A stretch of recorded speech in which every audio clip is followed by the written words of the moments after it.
All right. Welcome to the Squirrel Circus podcast. This is episode 5. And we are joined by, once again, the Moss Guardian and my illustrious Hello. co-host, Ian. Hello, I'm the hello. Rainbow Squirrel, and today we'll be talking about biology. So, what can you tell us about Oh my God. I'm such a big nerd for biology. I don't know why I didn't take it as a thing to study as my career. I don't know. I really love biology. And I was really blown away from the beginning by the human evolution in fourth of primary. We had that as a subject, and it really just, I was so into it that later on in high school, I asked the teacher, "Are we going to see human evolution?" And he's like, "No, we're going to see real evolution, like the actual what happens in evolution, like more detailed." And I absolutely loved that. But yeah, so that everyone understands it, we have to start from the very, very beginning, which is Luca. Luca is the beginning of life. It's the last universal common ancestor, Luca. it? I think so everyone understands, what does Lucas stand for? Because we don't The want to get confused with our previous guest. last universal common ancestor. Last universal common ancestor, Luca. The thing that every live being, every cell, every microscopic being is from one universal common ancestor. It's the ancestor of all life on Earth as we know it, because we're still exploring. We don't know everything about it yet, but we don't know how it looks like. We only have speculations. It's really intriguing. I mean, there are many speculations as to how Luca came to appear on Earth. Do you guys know any? Well, He I've came heard on a that. spaceship from outer space and That's just actually a very landed good to Earth and, speculation. Yeah. and Some say found it found comes from home. asteroids. Some say it comes from asteroids. Which is a theory Mhm. called panspermia, no? Most probably, yeah. I don't I know the think that's names. our theory is called panspermia. But this process by which the first Luca comes about is called abiogenesis, no? It's the Abiogenesis, yeah. So abiogenesis. something that's not biological comes to generate something that's biological. Precisely, precisely. Yeah, yeah, it's interesting because we speculate that Luca was obviously very simple, but it was the first reproductor, means the first, no, the first, yeah, the first one that could Replicator. replicate, exactly, first replicator, the first chemical compound that could create an exact copy of itself. And that is what we call what is now what has evolved into being our DNA sequence. No, it self-replicates, and that is what makes other humans, makes other squirrels, makes other moths, makes other tigers. It's Squirrel. basically, Thanks. yeah. And so it is such a simple compound that it could have been made on Earth, like on the submarine, like when the Earth was still a ball of water, like after the volcano era, after some meteorites of water, which could possibly have been carrying Luca, or at least the compounds that make up Luca, could have entered Earth. And these compounds in a specific pH, in a specific environment, could have then, in matter of entropy, matter of chance, could have just met together and replicated. So all of biology is basically chance, is basically chemistry. Like all living beings are made out of chemicals that just work together because of chemical attraction. Basically, when a Well, protein, there's well, yeah, I do have one question there. If it it seems like it can't be all chance because there's selection, and selection mhm. isn't exactly random, is it? Give me an example to work with. So let's say mutations are random, Mhm. going basic Darwinian. you have three different traits passed on to the offspring of a Mhm. living being. Mhm. And those traits are going to interact with the environment in a particular way. Mhm. And some of them will be successful and some of them will be unsuccessful. Yes. And that's not exactly random. It's a matter of harmony between Well, the I think it mutation. yeah. depends on the Sorry, scale you look at it from, right? Because there is a factor of randomness. And I guess the sole part of evolution and selection is not random, but the environmental change that causes selection to be successful or not. I Mhm. guess that is random, right? right. Just the Mhm. selection is this one thing that happens randomly, but selection itself is not a random thing, It I is guess. Yeah, not random. I mean, yeah, there is a match between the traits that a living being has and the surroundings, right? So if it matches, if it's able to adapt to these changes, then it is successful. However, the randomness that I mentioned, like what I refer to, is the chemical randomness, right? So the three genes that are passed on, they are can be dominant, they can be recessive, so there's a chance that these genes express themselves in an offspring, right? And so that gives a chance of each of the offsprings gives a different chance of survival, and the survival obviously is met with the environment, and that is the selection part. So but what I meant with but randomness is that mutations are definitely random. yes, and the yes, definitely. And that's the whole evolution. Evolution is mutation. Going back to the replicators, they started creating the video that I saw of Veritasium was amazing because it said it in such a simple way that these complex structures that are now self-replicating, the only thing that makes them create the cell is that randomly some substrate from the some other molecules just casually joined in and made a like a surrounding layer of protection. No, that would be the cell wall or whatever you want to call it, and that worked. Therefore, this goes on. It is all about that. If it works, it passes on. No, and it's amazing because we come from such tiny little insignificant things that have a high possibility of self-destruction and not making it. However, we have so much time that passes that it just had to occur. Life had to occur, which is amazing. It had to happen. Yes, Yeah. it's Hmm. amazing. And now I want to like give you an example of proteins. The only reason proteins work for us is because of their foldings. Like proteins have different degrees of folding, and they're also actually trying to figure out as many protein structures as possible. So like literally what little atom is joined with what atom, and there's so many. And AI is if pretty good at that, no? To what AI AI, yes, is pretty they're good at doing that. a lot of help with that. Yes, and it's amazing because it's just a matter of chance that these things came to be, and now they're work for us. They're like the color of our eyes is made of protein, which is encoded in the DNA. It's I don't know. It's amazing. I just find it It's so fascinating. It's fascinating. fascinating. Yeah. Then it comes There's down The to a hyd matter of teleology. Like Mhm.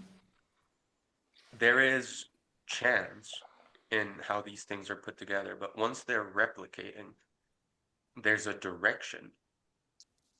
Like how do genes themselves evolve? How do we go from, having to replicate the same thing to having to replicate a different thing? Does it come down to what's the thing that replicates most effectively? Mm, if it comes down to the environment, yes, that is true. The most effective, if a being has a higher rate of reproduction, it also it reproduces more, therefore there's more copies, therefore these copies can have more resources for themselves, it expands, and that's like a success of a living being. However, if the high rate of reproduction also means high rate of mutation, because high rate of error. Mutation can be there. I think there are many more ways than I know that mutation can happen, but the two main ones that I know of are an error while replicating, or literally a UV ray damaging the DNA sequence, right? So those are two types of mutations that can go wrong, and the more someone replicates, the more chance there is that they do an error, and so the more chance there is that they become a different species, or they die off, or it changes the DNA sequence, and or it becomes a better sequence and overthrows the other. It's difficult to do this without graphics. I should draw or something. I mean, from my understanding, different species have different rates of mutation. Like the rate of mutation in Mhm. flies or octopuses, again, from my very limited understanding, I think is greater than in humans. it depends on the metabolism. Depends on how fast uh, a lifespan is, or how much energy someone acquires. It's correlated to metabolism, I think. Yeah, I guess how fast these organisms reproduce, right? Because humans, No, I mean, and also how many cells an organism has. The more cells, the higher chance of mutation. that's also true. That's also true, I guess.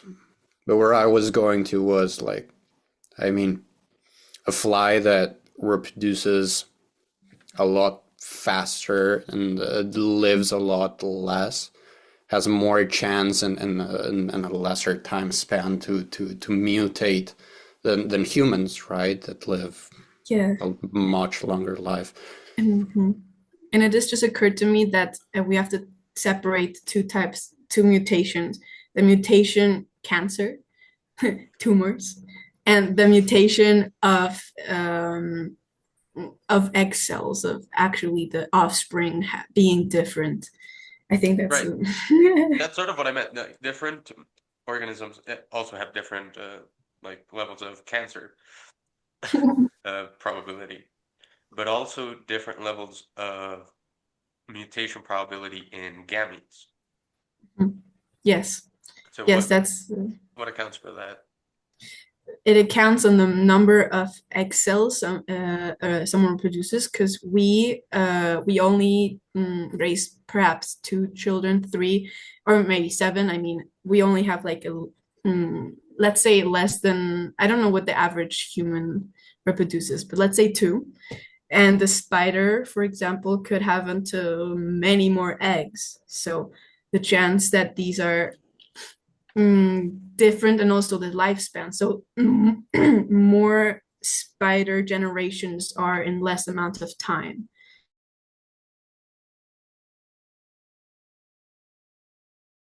The species. Okay. Okay. Okay. Another thing, if you want me to yap about something that I discovered, is cell death. I asked myself, why do cells auto-destruct? It's called apoptosis. Apoptosis. It's a natural cell death, when a cell's genetic system tells the cell to auto-destruct, basically to die, no? And how chemical death uh, happens in a human being. Like, how come humans just know when they're gonna die, or how do they die of natural causes? I mean, don't cells keep on reproducing and living and reproducing and living? And I mean, apart from conscious death, which can be like from a vegetable state, but like how does a human body die? How do you guys think that is the I process? mean, my understanding is that the sort of protection for chromosomes starts getting degraded as cells subdivide. And eventually that starts scraping up on the gene itself, which in turn interrupts its expression, which, if its expression is the working of internal organs, leads to the failure of those internal organs, which in turn leads to death. That's very much correct. Yes. Dab on the head. Yes, yes, yes. And Did you so just dab in 2025? Oh my I did. God. I'm gonna be that old guy that's doing like 6, 7 in front of his grandchildren. Okay.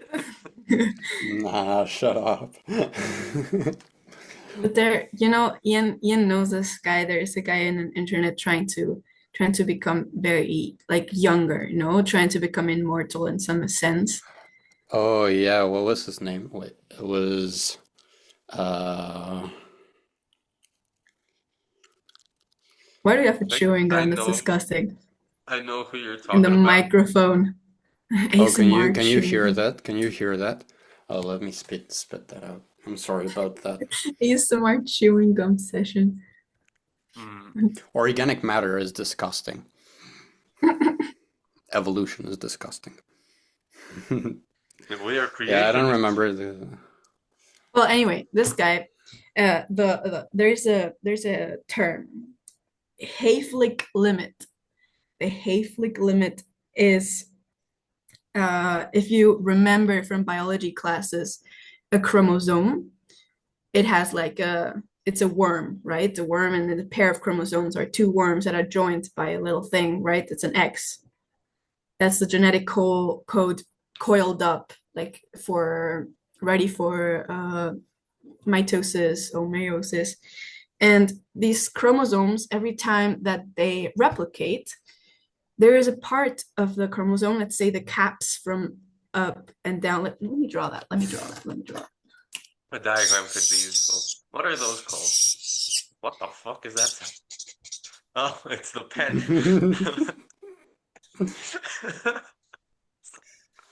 That's even more disgusting than chewing gum.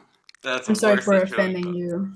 This Yes, is a chromosome, right? that's a And they have chromosome. these little caps. These are, Yeah, if those get they're on eroded with every this, duplication of every exactly, every mitosis.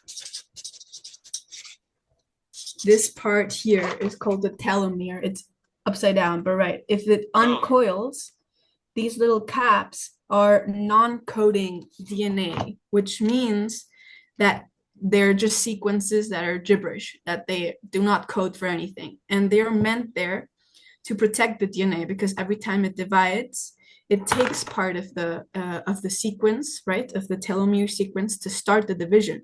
And so every division, we have less of the telomere, right? So there is a limit to how many times a cell can divide before it starts consuming its own DNA and just breaks. That's the Hayflick limit. And so if someone what they're doing right now is His name is Brian discover Johnson. I found it. Shout Brian out to Brian Johnson, Johnson. Yeah. Brian Johnson. What the scientists with Brian Johnson are trying to do is how to, in replication, reconstruct part of the telomere. Like every time a cell divides, also copy the non-coding sequence of DNA, which means that the DNA would always be protected, which means that we could have immortal cells. Now, this is not yet reality, but it's very interesting. And Yeah, but the guy is doing crazy stuff. Like he did a complete transplant of plasma. He transplanted the plasma from his 17-year-old son into his body, which is crazy. Like just to replenish his blood. Like he is trying, but yeah, yeah, I mean, it would be very interesting to see if these people actually find a way to do this. Immortal yeah. Cell sounds like a great name for an anime. Immortal cell. I can Immortal just Cell. imagine cells at work and now a new manga episode, Immortal Cell. Immortal Cell. With a fucking bomb intro song, like fucking Japanese rock, man. So off top. But this guy, Brian Johnson, actually leads to a very interesting conversation, which is transhumanism. Where is human evolution headed now that we Mhm. can do all this sort of Brian Johnson shit?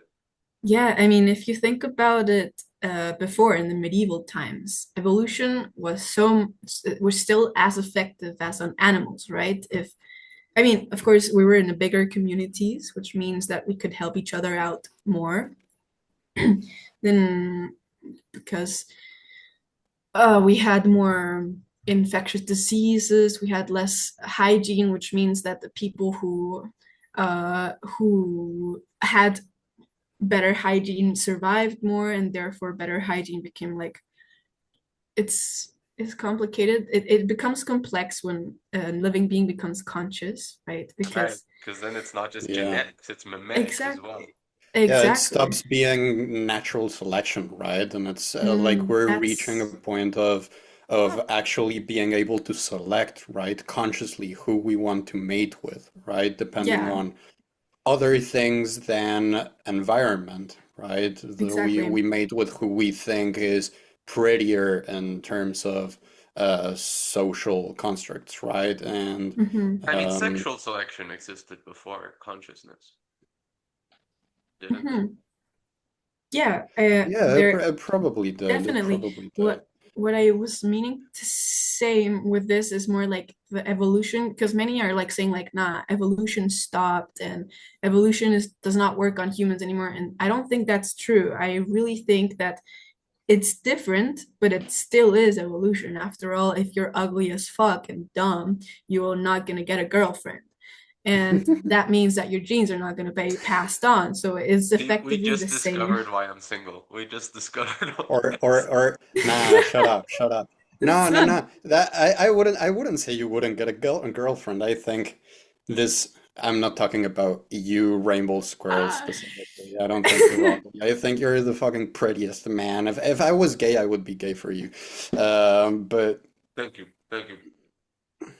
I guess it might open the doors to a division mhm.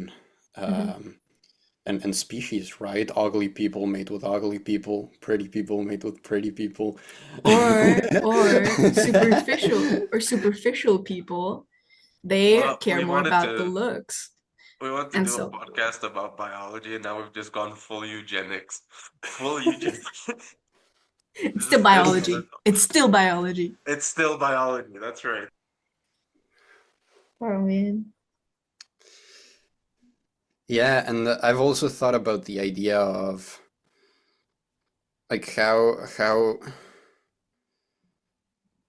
um individual I mean yeah the evolution of technology also how is affecting our own evolution, right? Technology has become one of these environmental factors that affect natural selection. I don't think we have completely like gotten away from natural selection, but it's interesting, right? That it Give us seems an like the example.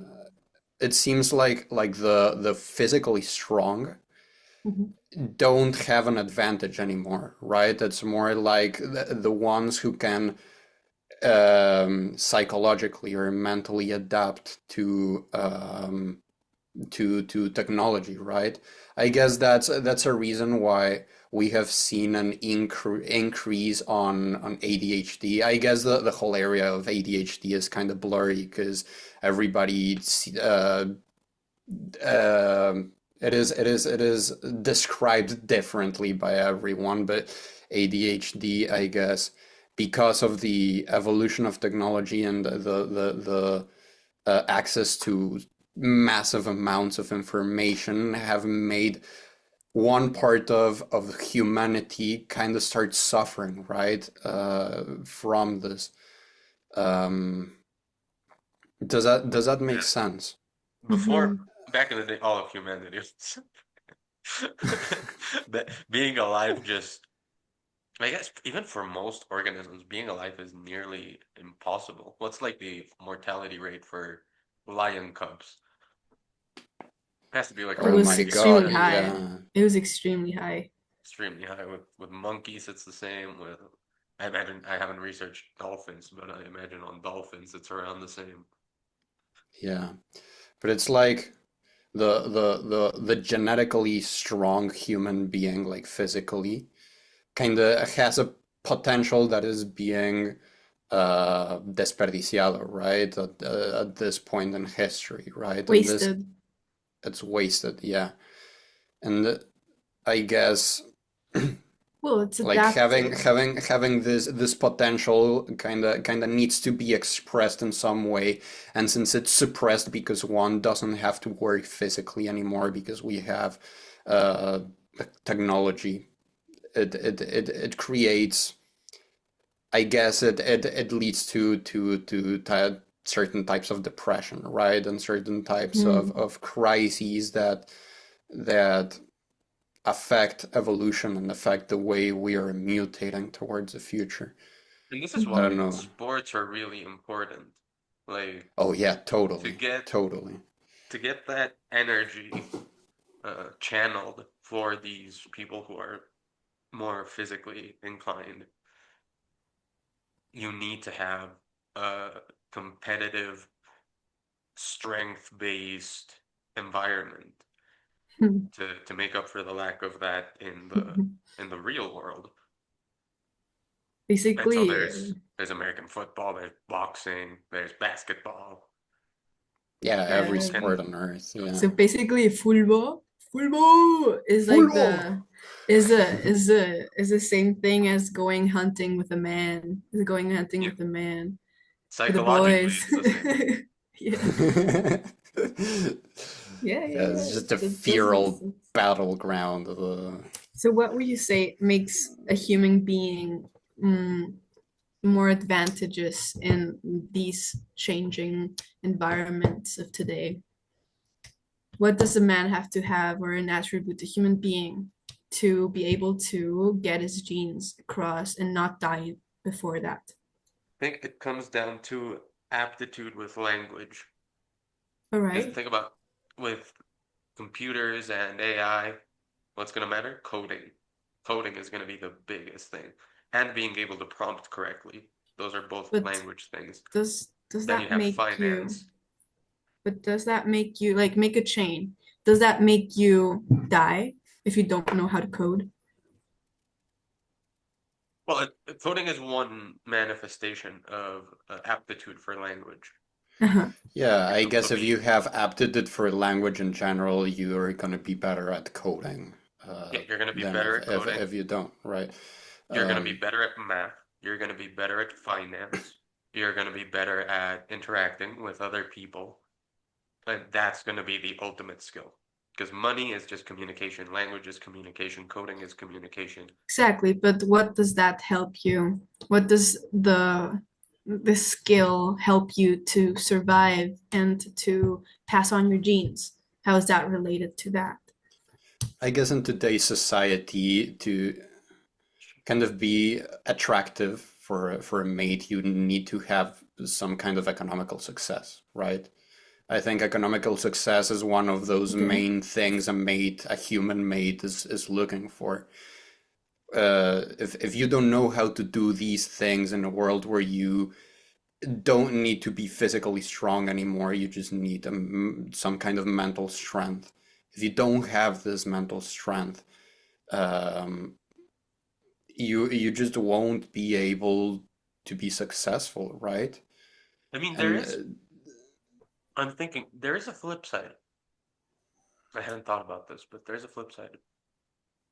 Or I hadn't thought about this right now. As AI does more and more tasks more successfully and gets to, in many ways, replace a lot of the people whose skill is language, increasingly the skill that's going to make you have resources in the world, which is necessary for getting a mate, are going to be manual. It's going to You're be right. plumbing and welding and air conditioning installation. Those Think sorts of things about are going to become the highest paying jobs. That exactly. and Yeah, And that's managing and the AI yeah. things. the thing I wanted to connect with like evolution and not dying is if you have a high paying job, that means you will be able to afford living, you will be able in this society, be able to afford food. And with that makes that you will be able to live on for the next day, right? So if you die before that, you are not going to pass on genes. So it's actually really life and death situation. So what makes money anything, but what makes more money so that you can have someone, you can have a family, right? You can, that makes a difference, right? So Yeah.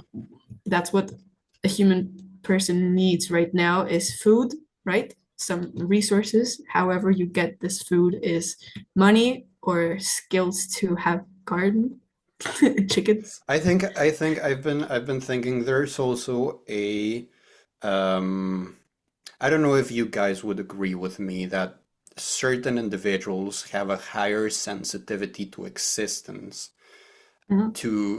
than other individuals. It seems like many people are just unfazed by existence, just don't really think about it. Uh, Many other people do. Usually, these people are who become artists, generally, people who are more affected by the weight of existence, right? And So addicts and philosophers. in a world Exactly. where I guess when there is a higher need for physical jobs to be done and for being outside and going hunting and having to think about these stuffs, it kind of takes away the time to think about existence, right? Mhm. If these things are taken away from us and humanity is bound to work from the commodity of their home, it gives a lot more time to think about existence and to enter most probably a crisis, right? A psychological crisis. So wouldn't this be another factor that could contribute to humanity becoming less sensitive to this and less philosophical and becoming more kind of automatizado? How do you say that in English? Like, Automatized. I guess. More brainless?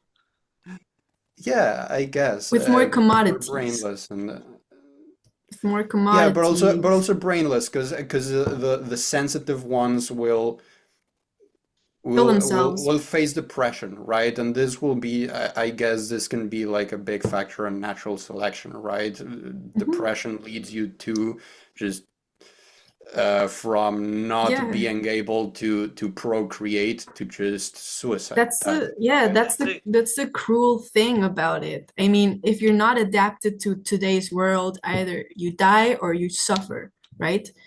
And if you suffer, you likely don't want anyone else to suffer, so why have a child if it's Yeah, you gonna just don't suffer, right? procreate. Yeah. Exactly. So all of yeah, I do see that as a future possibility. Just people becoming the strong ones will survive. The strong ones that adapt the best happy to this ones. world. The happy Exactly. ones The will happy survive. ones will survive. Yeah, Yeah, yeah. exactly. The positive minded people, no? Unless we change our surroundings, because as humans, we do have that power. I mean, I do feel like I have the power to if I'm not happy living in the city, I will go to a rural area. I will go to the mountains. I will have my house there. I have solar panels. I have internet there. I can adapt in a new environment. We have that kind of power. So I don't think the world is either we have to live in the city and have a 9 to 5 job. No, you can adapt too. You can do stuff. You know, you're a human. You have You can live in the city and capability. be a podcaster. Exactly. Or live in the woods and just do life as simple as you want. Everything is as simple as you want it to be. When there is freedom. That's the thing. You When have When to there's have there's the free. freedom, freedom yeah. to move, Exactly. go where you want, to buy the things you want. to live Yeah, the and way you that want. seems to But All of that again, be requires quite freedom. a thing today in today's world. It's I do think that tough. there's I mean, obviously if you're like in physically captured in a cell, then you don't have a lot of freedom, right? But Right. I'm a strong believer that any mindset, that there are many mindsets someone can take in order to have a kind of freedom. Maybe it's not the same for each one. For example, the one in the cell, their freedom might be like Anna Frank, just write a diary about all the good stuff that's happening, and that anything that makes you feel good can be a sort of a freedom for them, right? Because your thoughts are your freedom after all, if you're not brainwashed, no? Yeah. Which and that leads to another question. Can someone be free, like physically, no constraints, you can do whatever you want, but they're brainwashed? Mm. I think you can. I guess you. I mean, Yeah. I don't know enough about it to talk about it, but I can go ahead and kind of put my thought forward. I guess China can be an example of that, right?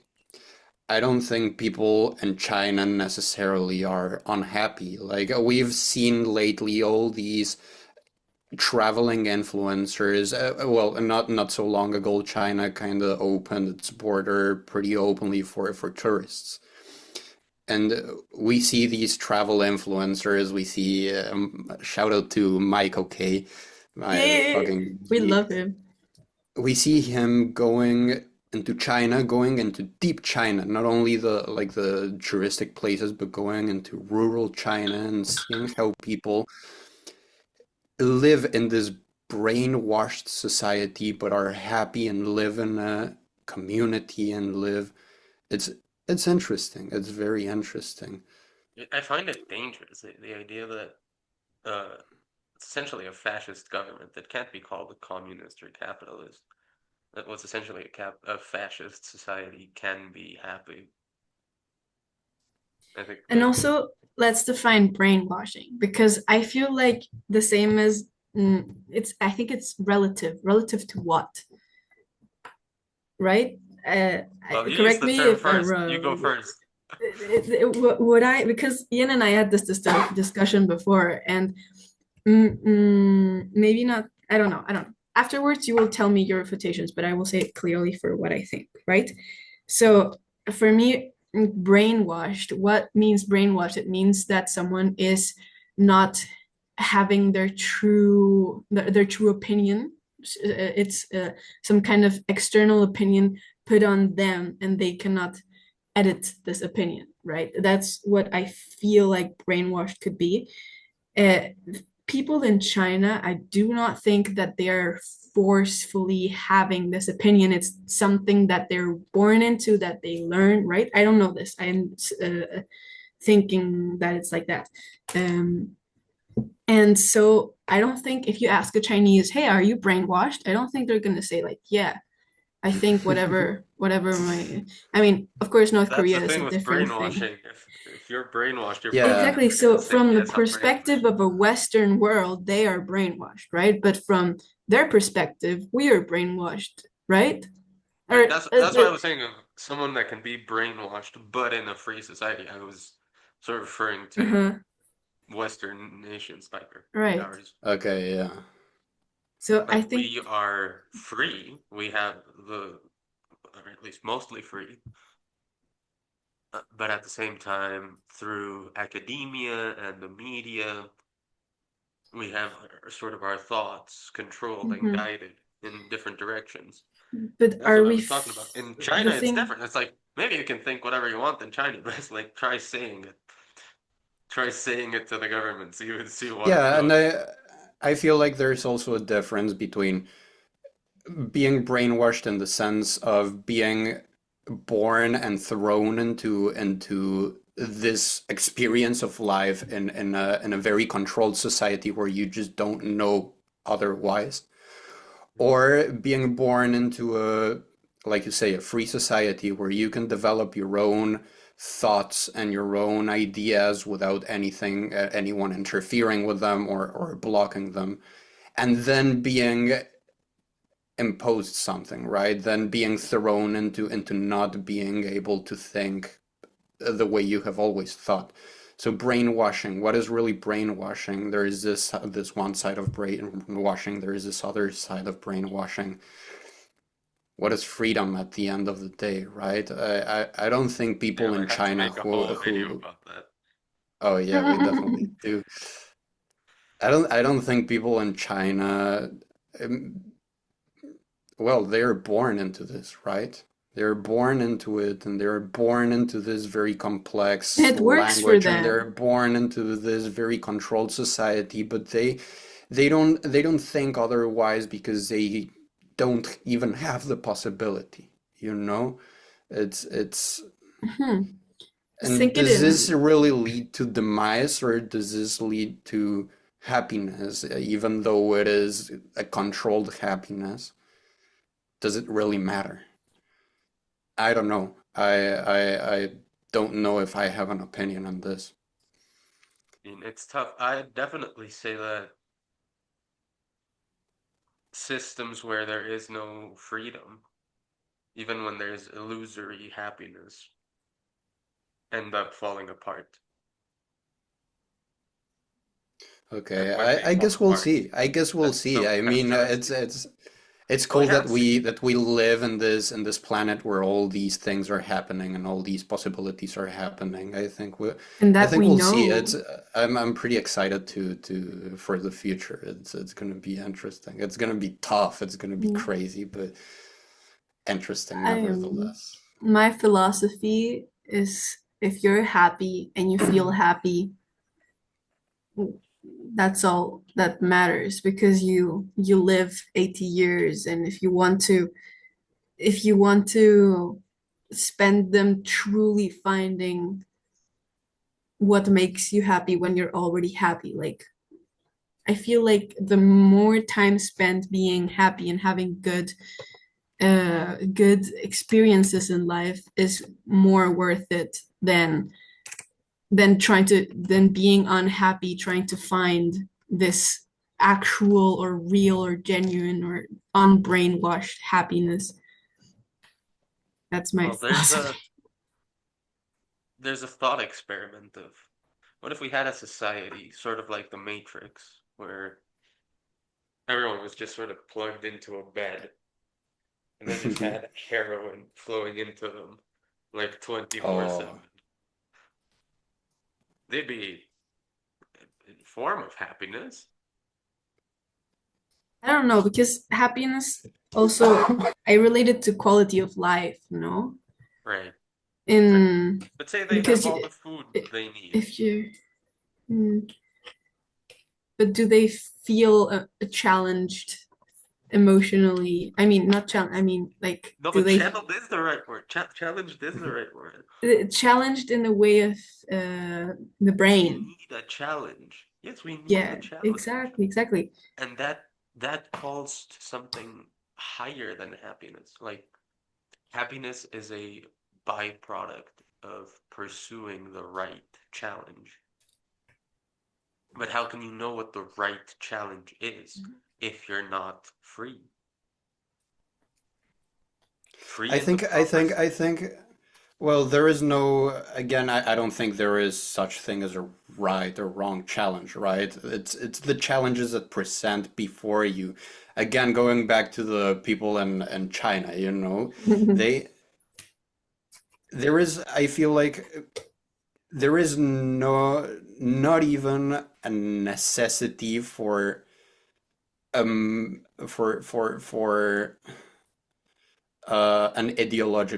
ideological challenge, right? Because the challenges are presented in the form of labor, right? And the people in Mhm. China can decide, right, what challenge to pursue: become an engineer, become a mathematician, become I don't know I how don't know much what other. they can choose. I don't think they have that much choice over there. You think they can't? I don't really Not know. I don't really not know. compared to the West. No, they have to be That's either a true. That's true. lawyer, a doctor, or yeah, lawyer or The thing is, doctor. Or a and the worker on the West, farm. But there's Or to farm. be able to be free, you'd need less government intervention. And that's something that, okay, they were freer than they were under Mao, for sure. But the government is still completely in charge of the economy. They copied the Nazis' economic model, like line by line, yeah. having every private, quote unquote, private company controlled by the central government through agents. That's the Nazi model. And it's like, I don't think that yields like the right challenge. Because what they're pursuing, if they are properly brainwashed, is to do what's best for the party, do what's best for the people. Just like the Soviets were motivated to do what's best for Yeah. the party, do what's best for the people. And Hmm. that is corrosive to the human soul because essentially what you're doing is worshiping a false god. You're worshiping the state, the government, the governors as gods when they are not. And so what I was saying before about the right challenge, it's like the right challenge is the challenge that the true God manifests before you. And I guess we can tie this back to the original question about the teleology of Luca and the first replicators. If the actual goal isn't just for this replicator to replicate as much as possible, but for the best suited replicator to replicate as much as possible, then what are the conditions required for that to happen? And it seems to be, as life has shown, that there is a biodiversity required for any one of the replicators to be as successful as they can be and to manifest in greater ways and expanding ways. And so for humans, what is the ultimate challenge right now that puts a limit to our growth? It's space. From that little pool where Luca was first born, it had to expand all over the earth. And trees had to expand all over the earth, and fish had to expand, had to grow all over the oceans. And now there's a life form that can overcome this barrier of the earth and grow into separate planets and bring other life forms with it. And that's us. And I think there's a biological imperative to do that. Okay, okay. Yeah, that's Hmm. very interesting. That's a very good point. And that's divine responsibility. Space. Space, going I into the haven't infinite thought too space. much about space, We have not. but because because I think doomsday is gonna come before we actually see the stars. I mean, Oh, how humans are evolving mentally, the I'm just waiting for humanity to fall for now. I don't see them going to space just I'm yet. hoping humanity won't fall. I mean, I I love think it's humanity. a We yeah, it's a thing of hope, and it's a thing of this it. the It thing would is, be it would be hmm, very cool to conquer the whole solar system, right? I here guess that's the here. next step. Start. Notice that we have no more resources to use here close to us, and Mhm. we will have to start mining asteroids. We would have to start finding ways to go into the gas giants, and get resources from there. And It would be so cool to see that. I mean, it's going to happen in such a long time. We Mm. as individuals might not, but I really hope that happens. Yeah, yeah, me too, of course. I We're guess we're in a human critical beings. point. We are really reaching a critical point, and the point where everything can go either down or up. And Exactly. And you know what? A factor is that we are changing our environment faster than we can evolve to adapt into it. In a matter of 100 years, we have created so many new commodities, so much new uh, technology to accommodate us humans. And because after all, technology is not only to expand on our knowledge, it's also to day-to-day comfort. No, I mean, less problems means less creation of problems.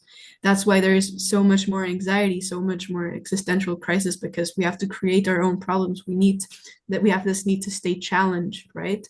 And so what I see with these new commodities and this rapid change is that humans have to either something has to happen. I mean, we cannot go on like this and expect to go to the stars, you know? Something has to, some kind of, something has to change, right? Something, exactly, yeah. definitely, something But has what to is that change. something? If I had to speculate, either a massive shutdown of technology where we have to learn how to go to the basics again, and that reconstruction is slower, right? So we can adapt more to it, right? And with that, I think we could Wait, even plan slower? So going slower. we have to wait for another 14,000 years? Not that, but going back to the basics, having less humans, I think it would be a great plus, which means No, no, no, no, some no. kind of extinction, some kind of No, we need massive more I extinction. humans guess to expand the capital structure so that it's easier to go to space. That requires more humans. what I see is a survivable turning point, right? It's a point in history where where an awakening is like a yeah, an awakening is inevitable, right? A point of mass destruction, a point of understanding, right? I feel like humans are it's I guess law is acts on the past, right? I don't remember. I think it's Foucault who said this. Oh no. That you know Oh, my favorite, my beloved, oh, bitch ass Foucault. Okay, go on. that law acts on the past, right? Law is created once whatever it is made to contain already happened, you know? So and it's part of human nature. It's I see it in my own life as an individual. Like I don't act upon my problems until they already happened and I learned from them. And I feel like this is something humanity needs. A survivable turning point of mass destruction where enough humanity survives to understand and implement this learning outcome to the further development of But it's like, what do we have uh, to learn? Like, can't we just learn it without the need for bloodshed? There's a very cool quote I love from I don't know who. it would Don't be trust visions that involve buckets of blood. So it whatever would be vision involves a beautiful. bucket of blood, I don't involve. It would be Beautiful beautiful. for It people to would die. be no, no, no. It would be beautiful for people not to die and for Yeah, people to learn from no, Get from this. without the need of a mass destruction. But Doesn't have to be mass destruction. It can also be civilizations declining, not too much birth, right? What's happening right now in Asia, there's so much less babies being born than a century ago, and that means less people in the future, which also means less workers for, less workforce and everything. It doesn't have to be bloodshed. It just means like less fight for resources, less more concentration in development rather than alarms going off for resource, you know? Yeah. I feel like I mean, yeah, if we yeah, go to the that's stars, true. It if we doesn't go have to to the be star, mass destruction, but yeah, something that affects us directly enough for some kind of awakening, of general awakening, in the whole of humanity, for something to change. There has to be a turning point. This turning point can hmm, be anything, but it has to Does there be, it have has to to affect us negatively. yeah, I, do we the way I see it, it does. Just because of how humans act and how of human nature, something very bad has to happen. That is my point of view. That is my opinion. I don't like it. It would be amazing for like it like not what do have we to have be to like learn? this. What is stopping us from going to the stars without the need I for this? think there's a lack of interest in general. There's a lack of interest where too comfortable richers are getting richer. So as long as that keeps happening, I don't think that we're gonna be interested. At least if we have everything that we need on Earth, we're not gonna be interested in moving, you know? And also it's not like it takes half your life to go to in another planet Wait, and we I have also an like answer to that. I have an answer to that. yes, It increasingly we don't have something that we need profoundly here on Earth, gold. which is adventure. We need Yeah, Okay. adventure, and the we Yeah. need only way we're gonna adventure. find that is by going upstairs. And do you think anyone with enough money for this adventure will want to give it just because it's an adventure? I mean, I don't want to be too charitable here, but that seems to be, at least outwardly, what Elon Musk is promoting. Mhm. Like that seems I Interesting. guess that's what he's selling to the world. Like, hey guys, I want to build the future. I want to make it easier and more adventurous for everyone. yeah, that's Yippee. interesting. I guess then I could see it as adventure. I mean, adventure is purpose, right? Adventure is it is purpose. That is what it is.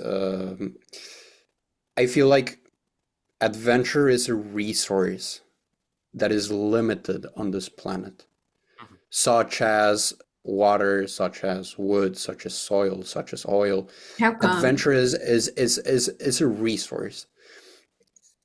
The more people we have, the less of this resource there is for each individual.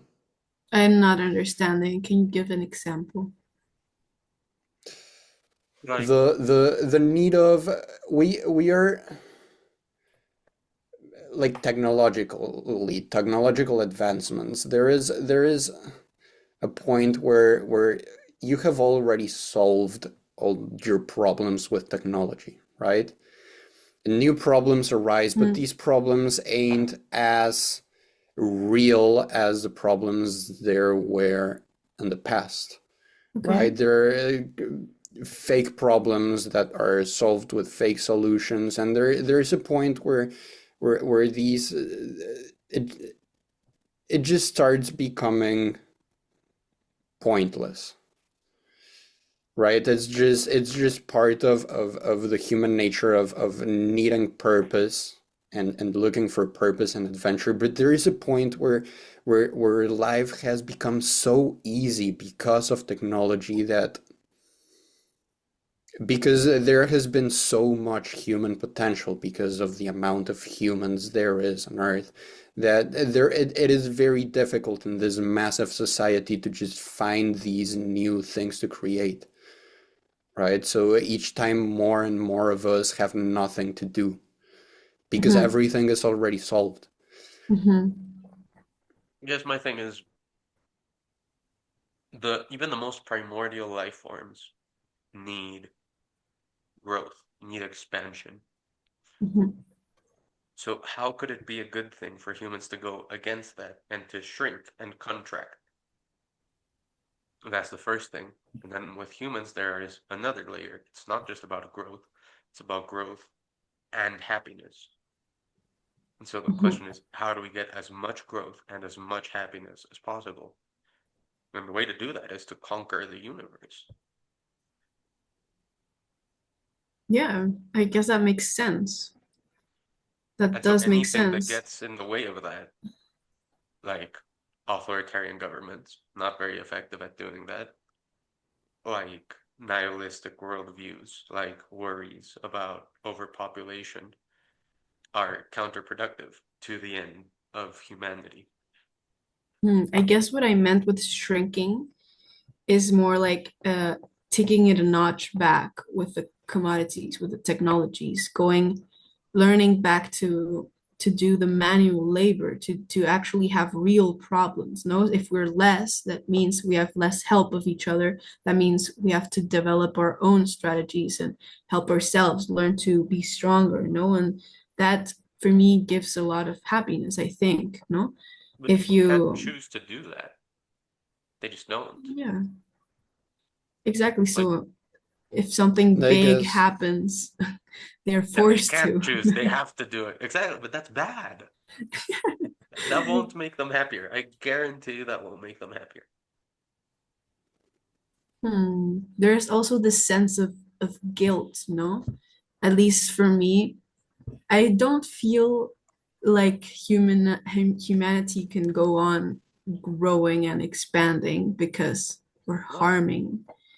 We're not doing it ethically as in the movies say we should, right? The movies, this ethical code, this moral code that we learn from, at least I've been influenced by movies a lot, no? Like the hardworking and the bullies always go down, and this kind of heroism.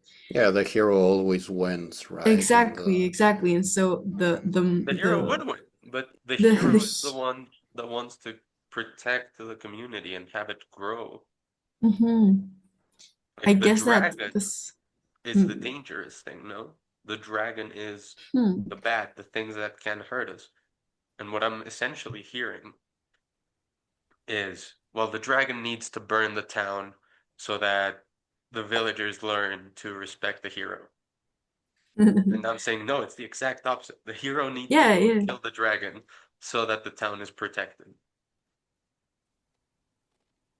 It becomes so much simpler when you put it down to narrative yeah. structures. And I think it's good. It's good It to is, put it it down to is. narrative structures. Like the I dragon, Shout out fuck the to guess. dragon. religion. That's religion. That's yes.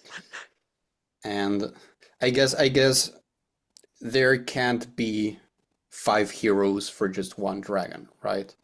Or there can't be 100 heroes for just one dragon. You need a lot of dragons for a lot of heroes, and that's why, from one point of view, you Moss Guardian are saying that humanity should shrink. From the other point of view, you Rainbow Squirrel are saying that humanity has to expand, right? Just go into different Exactly. directions, go into space. It's and I think when you grab half of humanity and you just throw them out to space, you're basically achieving both things. You're shrinking humanity on Earth, but you're also expanding Expanding humanity, and humanity that's in absolute numbers. Yes. I guess that's what we as humanity should look for, right? That it's like the An classic expansion of shrinking. an expansion of shrinking. It's a splitting. We can call it a splitting. Like And who's that's why we have Moss I know Guardian, Rainbow Squirrel, and Ian. yeah, exactly. Hello. But now with what you were saying, that we can't have 100 dragons for 100 heroes for one dragon. I thought Thanos.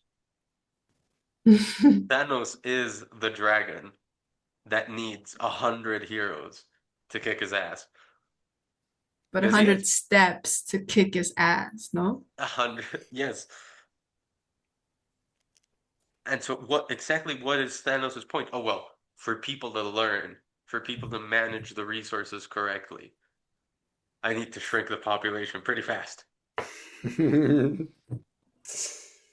Yeah, and I And mean so that from a certain point of view might seem heroic, but from his point of view, it seems heroic, but it's not. And the reason it's is not. because it violates the things we were saying before. It violates people's choice, violates freedom, it violates expansion, which is our right as living beings. It's our destiny. And it violates happiness. Because eventually, whatever form of shrinking there will be, it will cause a lot of misery.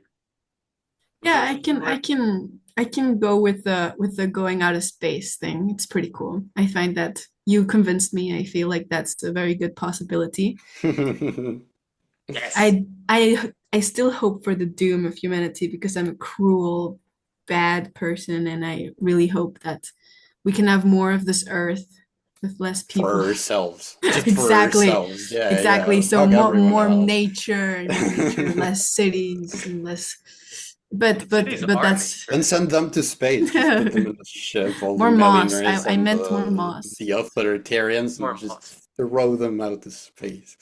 Yeah. But I really like that. I really like the that solution that you proposed, Squirrel. Yeah, that's well. I didn't even come up with it. It's this is That uh you proposed, not every come up with. sci-fi dreamer's dream, Just going out to expanding, space. expanding. And biology. Biology what?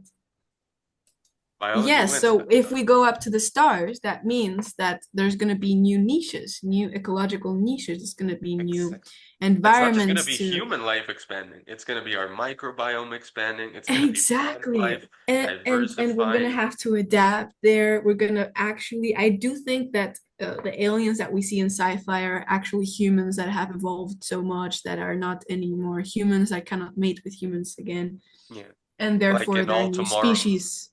Oh wait, that's the perfect way to close the podcast. Do you guys know about all tomorrows? Have you seen Oh this? yeah, yeah, Yes, yeah. yes, That's yes, Oh, yes, they're just so the oh cool. my human God. evolution. That's Oh, amazing. That's amazing. It ties everything up. It ties it all ties what we've everything. spoken. Shout out Very, to very All useful. Tomorrows. Shout Please out to Go watch. all go watch that on tomorrows. YouTube. Yes, It's yes. completely worth it. Yeah. Link in the Oh, description. the most beautiful, disturbing thing I have ever encountered ever. That shit is insane. All tomorrows. Mark my words, I'm gonna create an animation movie that has that concept of biology and going out of space. And Oh, please do, please do. I'm That not is gonna gonna do be awesome. Avatar, but I'm gonna do an actual good version of Avatar. Like not that bullshit humanoid blue stuff. No, no, no. It has to be a different species. It cannot be a jaguar, but like with flaps. No, no, no. It has to be another different species adapted to that world, not like what we see here, but like over there. No, no, no, no, no, no, no. Yeah, what It's is that? lazy Carbon writing. fiber bones. Lazy writing. Blah. I'm dead. Oh my God. Good CGI though. Yeah, Good amazing CGI though. CGI. Amazing. No, actually, really good CGI. What? And story-wise, it's also okay, but like they got to work on their biology, man. So thank you for having Yeah. us. Thanks for watching the Squirrel Circus podcast. This has been Biology rocks. Biology Rocks. That's gonna be the title. That's gonna Biology be the for title. the world, man. Subscribe and get out of here.